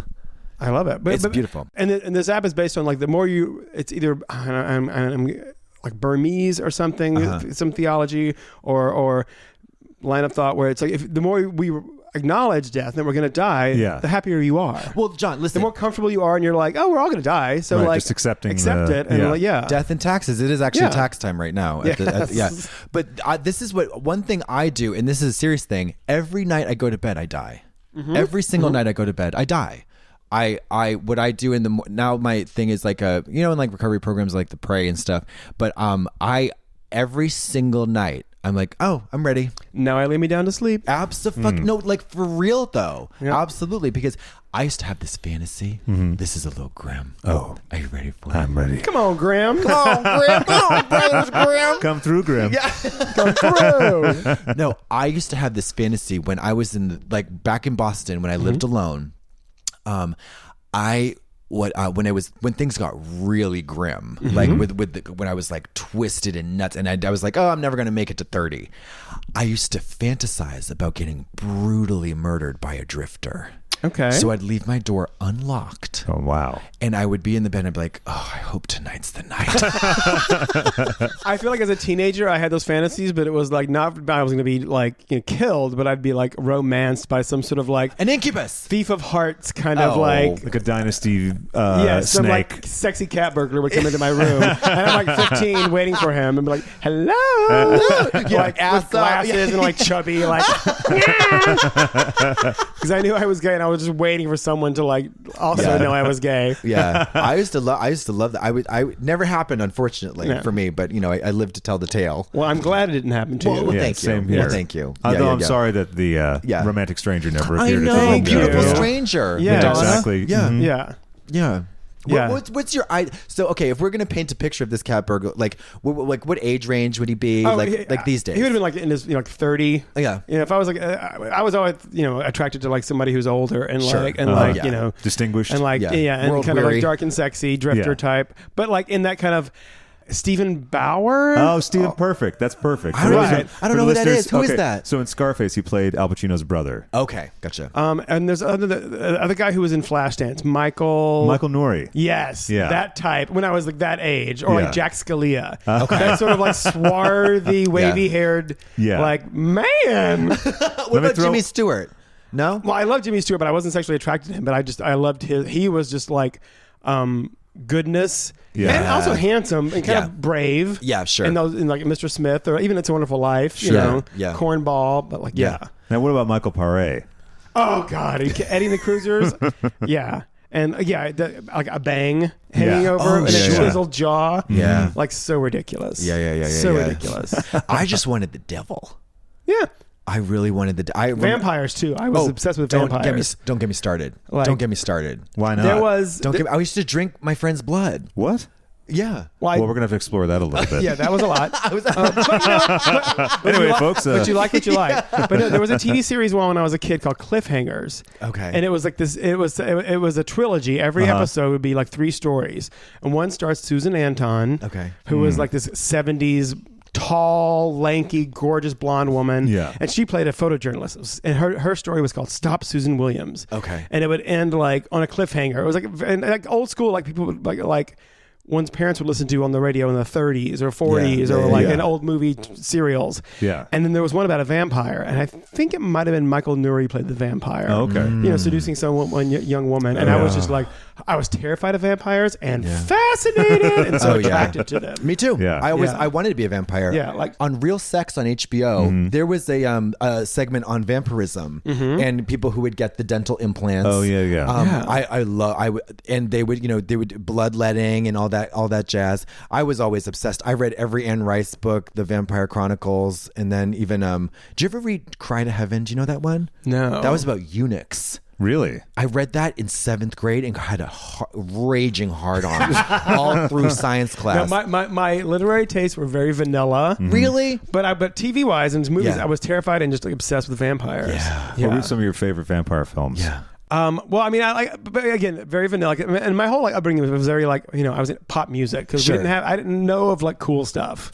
Well, pop music's come pretty on. cool stuff. No, but like cool. the Lost Boys. Yeah. Oh, like well, I Jason, mean, come on, that's Jason great. Patrick That's the and most like cool. Kiefer Sutherland. You're just Sure. kind of like, yeah. Like, That's that's one of the coolest vampire movies Well, there is. and also, I mean, the gay sensibility in that film is very strong. Joel Super Schumacher, homoerotic. Yeah. you Super know, I mean, it's homoerotic. it's all there. yeah, it's all there. yes. It's all there. And I personally always lamented the casting of Tom Cruise in Interview with the Vampire. I was like, I see it, but I don't see it. And then, of course, Queen of the Damned was terrible.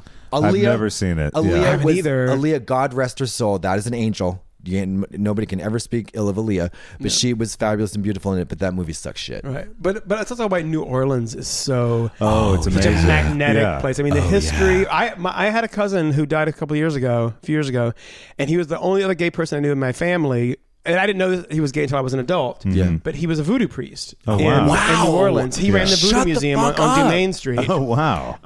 And he was like when I got to know him as a kid, through, extended family and stuff, Yeah. family get-togethers. He worked in Atlanta. He was like a marketing executive at Turner, at TBS or whatever. And then at some point he retired, probably like when he was like 50, and moved to New Orleans. And was a full-time voodoo priest. Wow. Shut the fuck And would do up. readings for like the prime minister of the Netherlands and like like celebrities, and he ran the Voodoo Museum, and he was like kind of a big deal in that world. Yeah. And it's almost like around the time of like 2001, around after 9/11, and I was an adult, and at some point he knew that like, oh, I was gay too, and but he kind of came out to our whole family as a voodoo priest. Wow, how did that go? Fine. Are you serious? Fine. I mean, my family, we're Methodists. We're like kind of, more conservative Southern people, but like everyone's like, oh, that's fascinating. Oh my And it wasn't God. like, you're going to hell. This is Right, demon. right, Because we right. were just kind of two lazy, laissez-faire Christians about that. sure. You're like, oh, whatever. As long as you're nice people. Yeah. But we were all just fascinated. I'm like, I think we were all kind of also, my brother and I were just like, well, it's a good thing to have a voodoo priest in the family. It sure That's is. on It comes your in handy. On your side. Yeah. Absolutely comes in handy. And so we all were just enthralled by him. Yeah. And he passed away a few years ago, and then they had a big memorial in New Orleans for him, like about 2, maybe 3 years ago, and I Wow. got to go. Oh, great. And I made a point to go. Yeah. To just experience it. It was like a second line parade through Sure. the French Quarter, and then this big celebration of his life and his voodoo priest, like sort of disciples or his the women he worked with who were then running the Voodoo Museum after he had retired or passed were there, and they were like amazing. Oh my God. A voodoo priest to me is probably like my soulmate. Yeah. And I just love that he was the only other gay person I knew in my family and a voodoo priest. Yeah. That's And- the resume builder. Yes. Yeah, yes. that's great. That's fucking dope. Who would you have preferred in Interview for a Vampire? Antonio Banderas. Oh my God. Yes. And the In anything. oh my God, he was so sexy in that role. So sexy. I recently rewatched that on a plane a few months ago, and it's not the best movie in the world, but Antonio Banderas as a vampire, oh my God. And then they have the Theater of the Vampires where they're vampires pretending to be human, pretending to be vampires, and they suck the blood out of a woman on stage. It's so... And then Kirsten Dunst is like, how avant-garde. And she's like 3 years old. She's like 3 years old in that movie. Oh wait, fun Those fact. curls. We're almost exactly the same age. Really? Kirsten Dunst, I believe she's born on either April 30th, 1982, or May 1st. We're almost exactly the same age, and she looks exactly like my sister. So your birthday's coming up? Yeah, May Day. Oh! May Day. Yep. One of my favorite people in the world, her birthday is May 1st. We grew up together. She's one of the funniest, smartest people I know. May Day babies are the best. Yes, they are. They are. They really are. We're earthy, crunchy, and nasty. And of course, who played Mayday in A View to a Kill? May I? Please. Grace Jones. Indeed. Yeah. Fuck. Yeah. Jesus Christ. Also, one of my favorite Bond songs, or just songs in general. It's one of the best. Yeah. What about Duran Vamp? Duran? Remember Vamp?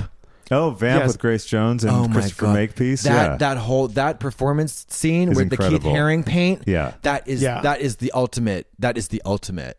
And then wasn't Jim Carrey in a vampire movie Once Bitten? Once Bitten. That's Oh, right. yeah. The Yeah. soundtrack's Lauren over there Hutton. if you want to check it out. Lauren Hutton. Lauren Sexy, like That's cougar, right. older lady vampire. What That's about right. Fright Night though? Oh, I love Fright Night is good. Roddy McDowell. Roddy McDowell. They did a sequel though that was It's really good. It's real. The girl It's on the roller really skates. good. It's really fucking good. It's And surprisingly good. It's surprisingly good. I was looking for it the other day. I wanted to watch it so bad. The girl on the roller skates. Yeah. Oh my God! It's such a great movie. It's never been issued on any home video format past Laserdisc, so that's why you Really? probably can't find it. I'm not sure I've yet. ever seen Vamp. Vamp is great. It's really, But it was really one of good. those one of those titles that would be when I was a teenager or like in 8th grade or whatever, going to the drugstore or the video store Yeah. that would be there. Yeah, And yeah. I was like, I was probably, I don't know if I was too scared to get it, or I just thought like it's R. I'm Yeah, like yeah, yeah. 13. Sure. Yeah, yeah. In my small town, everyone knows who I am. I'm like, what a little wuss I was. My but- parents were the coolest. They never all the people in our neighborhood, like they kind of hated us because our parents wouldn't censor what we watched. Mine didn't. Mine would not have cared, but it was Yeah. me thinking like I have to take this to the counter, and I'm like, yeah. that's just my stuff. They Yeah. wouldn't let me rent Faces of Death though. Well, that's a good thing though. Because Yeah, they you wouldn't really let shouldn't us- see Yeah, that. they wouldn't wouldn't I let don't us- think you should see it now. I wouldn't want to see No, it. no. I would watch it now, but I think back then I would have jerked off to it. I remember seeing that behind the counter of Yeah, the yeah, yeah. neighborhood video store, which later I got to purchase anything I wanted from. Yeah. They were open for forever. They closed like a couple years before I left Massachusetts, Yeah. but they had so much stuff. Because Oh my the God. old mom and pop video stores were the best because Oh, they never yes. threw out anything. Nothing. Yeah. Yeah. Yeah. I love when I moved here. I lived in LA in the 90s, but I moved back here like just about 6 years ago to work on Drag Race.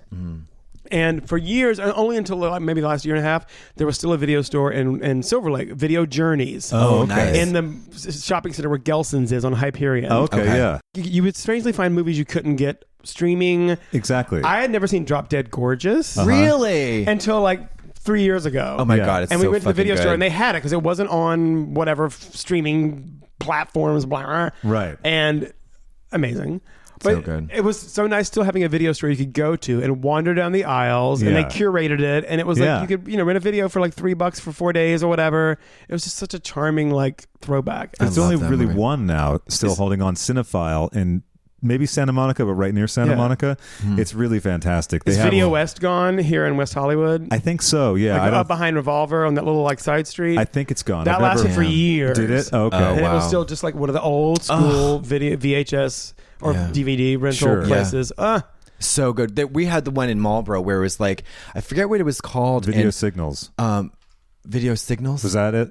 No. I'm just wondering because they had them all over Massachusetts. No, this one You're was both from Massachusetts. Yes, that's we're right. from Yep. Massachusetts. Yes. I'm from Marlboro, like the cigarettes, Central Mass, and we would go to Video Exchange. Is what it was Oh, called. I know Video Do Exchange. you really? I knew the family that I think that ran that. You're kidding. No. The family. Oh one of my the sons God. went to school with my brother. Yeah, and I remember when we rented Color of Night with Bruce Willis. Oh, Right? yeah, Did you yeah, see his with- ding-a-ling? Yes. Oh, yeah. June and March, I think, is Yeah, the Jane woman. March. Jane March. Jane that's March, right, Leslie yeah. Ann Young, like, Warren. Asian girl, yes. And Yeah. Leslie Ann Warren as a nutcase. I The first time I relate to her a ever lot. had sex with a man, I was in college in Charlottesville, Virginia, University of Virginia, and it was like a summer.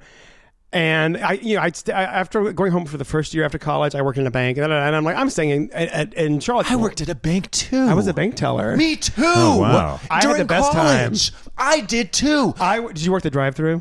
Yes, and listen to this. Isn't that listen the to best this. job ever? Yes. I see a and- sitcom Oh my around God. here. My Latin teacher rolled up in her Lexus once and Yes. said, "Brian, how incongruous."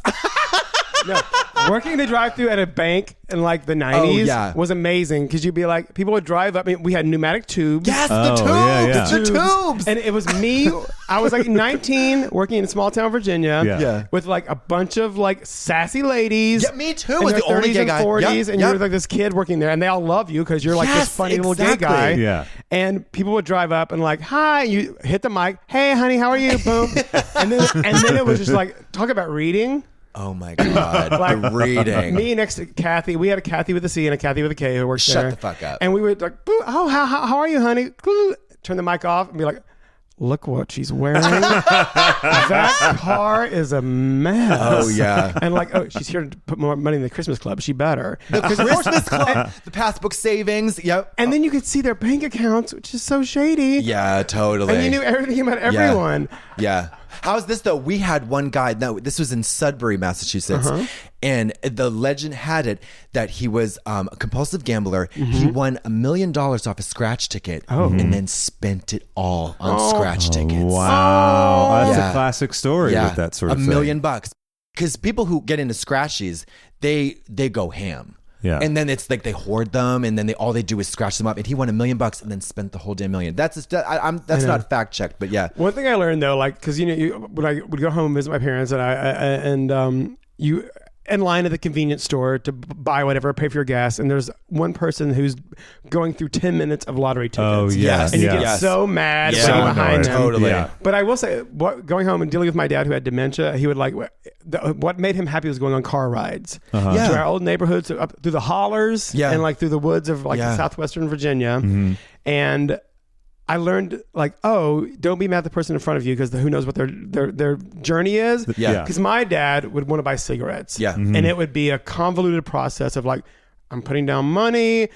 This isn't what, not comprehending. And you're just, Sure. and like, I learned like the idea of like, oh, if there's an old person or somebody in front of you taking a long time, be patient. Yes. You don't know what they're That's going a really through. good point. It's a great Absolutely. point. And Yeah. like, Absolutely. going it through with my dad, I got so grateful for the people at the stores he would go to who knew, oh, here comes Dr. Polyan again, and bless his heart, he's not what he used to be. Yeah. Yeah. And Yeah. let's be nice to him and just help him through this. Sure. And I'm trying to talk him through like, she gave you your change. Yeah.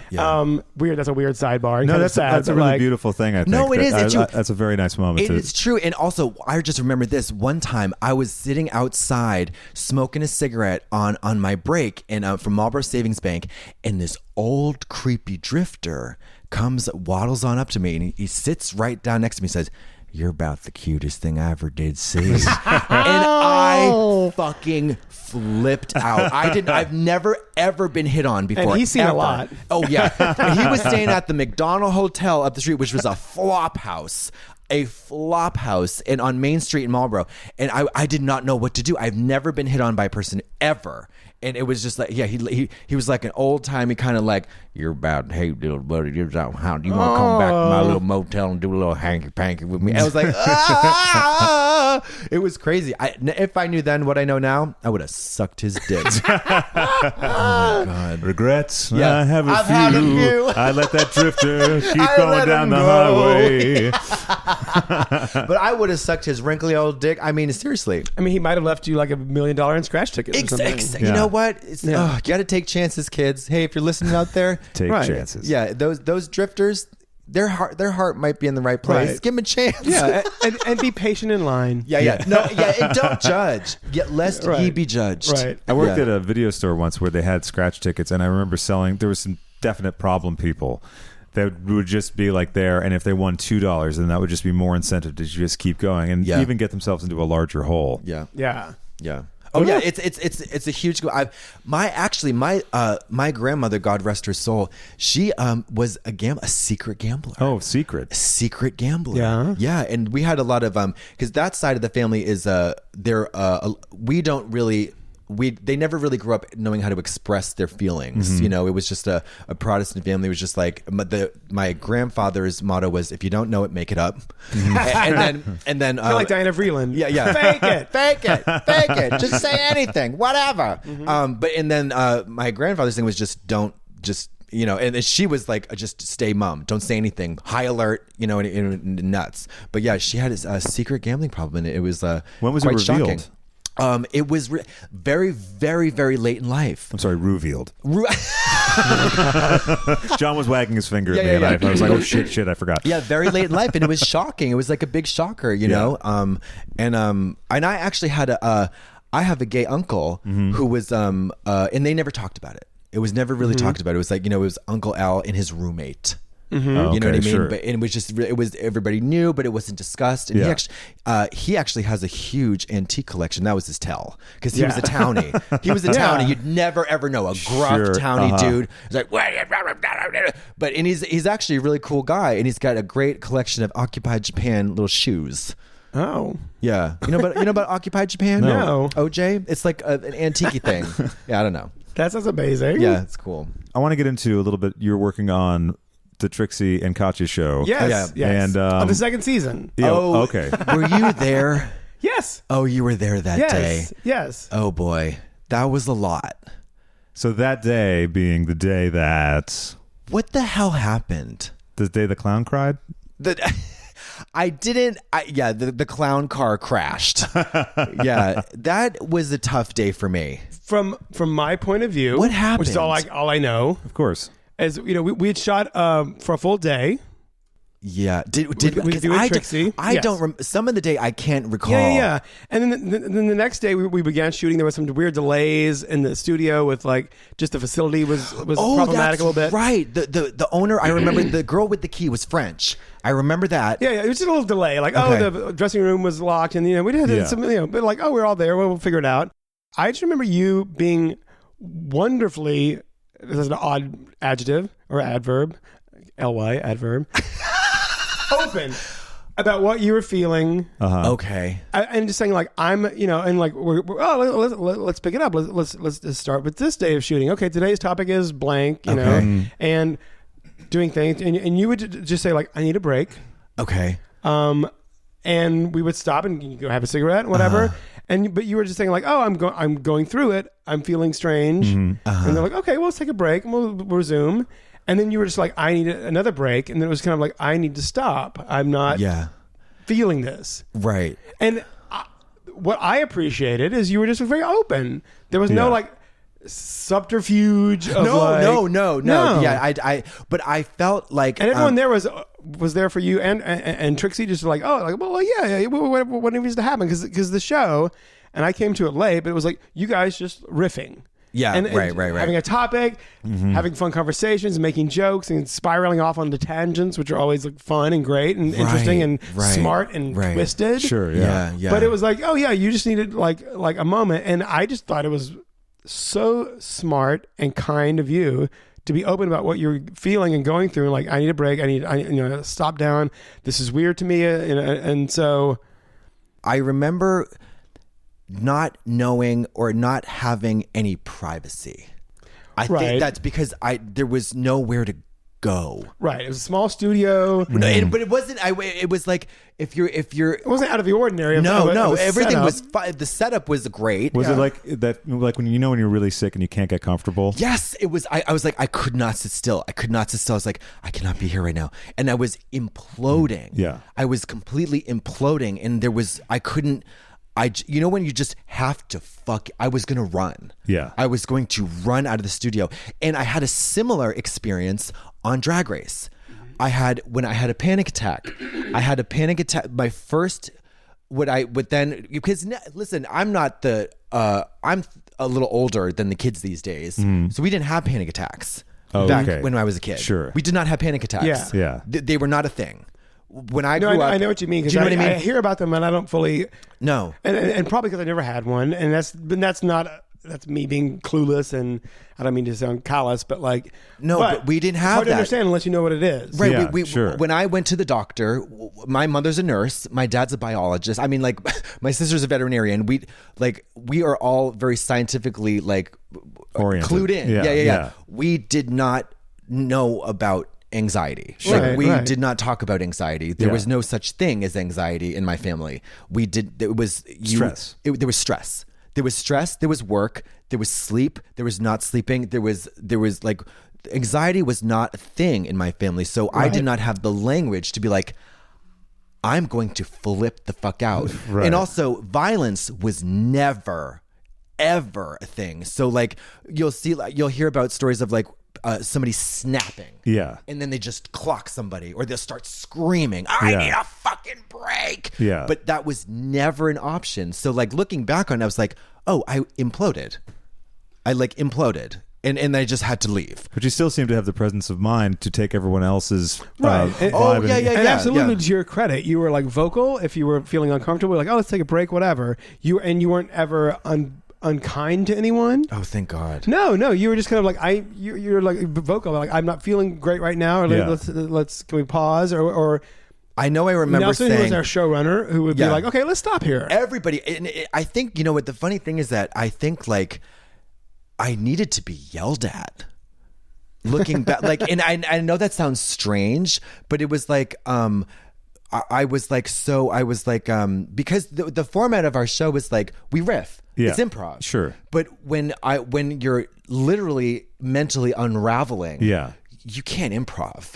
Right. Like it's just impossible because you're like I was literally like, okay, what are those cameras?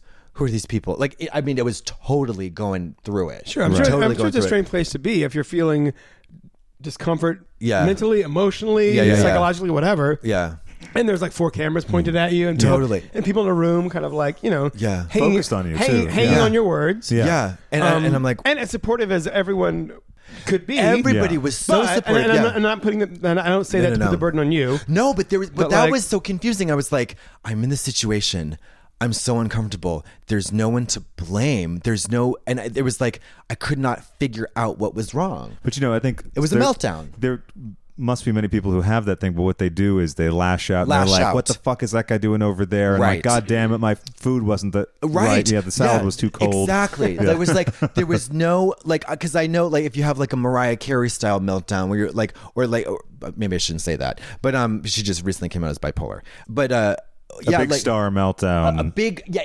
A diva fit.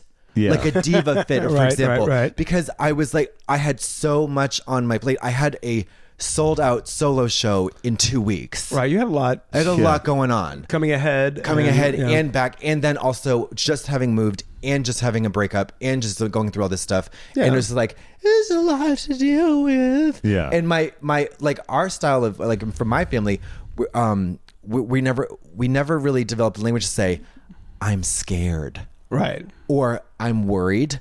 or I can't do this. Yeah. We never really grew up that way.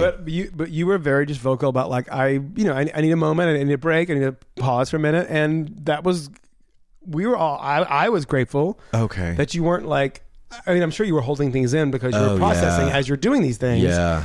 But I think you handled it as well as you could have possibly handled it. Oh, that's good news. Yeah. Because I thought I was... And we were all, I mean, and I'm only there as like, oh, I'm helping to, let's come up with fun topics and jokes and things and that. Yeah. And I mean, because it's light. Wanted, and it's very light. Right, and and our goal was like, oh, let's let you guys shine. Right. Like, what's something fun that you'll pounce onto as a topic and run with and enjoy. Yeah, I do. And I do remember like, people come in, it's like, what do you need? Is everything okay? Like, what do you need? And I'm like, I don't know. Like, and then I went outside and I talked to one of the producers, and I was like, I need to go. I need a break. I'm gonna and I just start crying. And that's the best thing you could have done. I just start crying. Yeah. And, no, but I mean, just like to be honest, like I need to go because I'm not a violent person. Right. I later became a little bit. I mean, that's another story. It's actually just my business. But like, I am not a violent person, and I credit my father to developing this incredible discipline of like through the body of like, it's not about concealing stuff. It's about just containing it. And also working through it. This reminds me also of the Latoya Jackson stuff we were talking about before, because you were very conscious of everyone else's feelings and needs, and also your place in the whole stratosphere of because I don't like to be the diva. I do not like to. I reject that role. Like, even if like, me and Trixie were the stars on that show, I do not want to be a star. Like, I do not want to be a star. I don't like that. That's on stage. When you're on stage, you are the star. But when you're working in a TV or a film environment, just from my point of view, I like to be a team player. Sure. You know what I mean? Right. And like, but you can't cooperate and be a co-star or a star when you're just unraveling. Right. And it's tough. It's like crazy. Because I don't want to be that person who's just like, Give me my fucking ravioli now, bitch, or I'm gonna burn your house to the ground. That's just not me. I love ravioli. I do. Wait. Can I hint something? Please. There's a track coming. Yes. A ravioli track. Ravioli track coming on its way. It's cooking. For the children at home. I want to throw a little bone. Chef Boyardee. Chef Boyardee's cooking up a little track, and it's going to be juicy. There was a queen, and possibly a trans woman. I don't know her stories that well, but named Cody Ravioli. Shut the fuck good up. It was like a legendary New York queen back in the day of like Boy Bar and and all those all those queens of like of 90s, early 2000s New York, Cody Ravioli. And I would that's see her, a great name. And she was gorgeous, and I got to New York in 2001, and she had been a fixture for years before. Yeah. But I just remember seeing Cody Ravioli. Oh wow, one of the best names in the world. That's awesome. Yes. Not to digress. No, that's the whole thrust of the show. Yeah, we digress, digest, and process. Yes. Yeah, John, we process. Not to ingest. Yeah, but, not to incest. Yes. Oh, okay. Well, I don't know. I don't have anything more to say. No, I think we covered a lot. Yeah. Did you have fun? I did. Did you have fun? But I will say, Okay. What about my other cards? Okay. No. You only get 3. No, but I mean, but we touched upon the Queen of Cups. Oh, and no, I'm not going to read them. You have to look it up on YouTube. Okay, thank you. Yeah, take a picture. We'll call Vlada later. She knows. She's probably like so disappointed in me right now. I'll give you 3 more. So, okay. So I'm going to say, so this is my own little reading. It doesn't mean much. Hold on. So you got the Queen of Cups. That's what you want. Yes. The Knight of Wands. That's what you need. Yes. And the Fool is what you deserve. Okay. That makes sense to me. Okay, now we're gonna. But I know tarot doesn't make sense literally. It's like, Oh no! Don't get it twisted, John. Right? This makes sense. okay, no, I know, but I'm yeah. like, I can't look at the Fool and think that I know. Oh, the Fool is like. Well, look, I act got the him right fool. here. Yes, I got him right here on my arm too. Isn't that great? I look like a Kit Kat or dog. That's a dog. Sorry. And you know what I did? Where's my other one? It's a slew of new tattoos, listeners. Oh yeah, there's a slew, and so They're tarot cards. they're tarot cards, and I on the moon. We got a couple of dogs, and I put a little doggy dick in there. Can you see that little doggy dick? Yeah, right dogs there. have We want to be Hormones, too. anatomically And correct. anatomically correct. Yeah. I'm going to give you a lucky card. Now, this is the 4th card. This is just the lucky card. Your lucky Lucky card is Santangelo. art. Oh, This I like is art. fantastic. Oh my God, I'm like, I like art. Yeah, isn't like art like so fun? I'm really and into it's- art. I'm just like really into art these days. It's like so cool to look at. It's like so fun. Yeah, and like love art and stuff. Okay, well, John, thank you. Yeah, thank you so much. Thank you for indulging me and asking me to be here. Well, it's a pleasure. Darling, thank you for indulging us. And please now join us in the library for caviar and coffee champagne. and brandy. That's right. Yes. I hope the champagne is not burned. Okay, bye. Certainly not, darling. Certainly not. Goodbye. Bye-bye. It's whimsically volatile.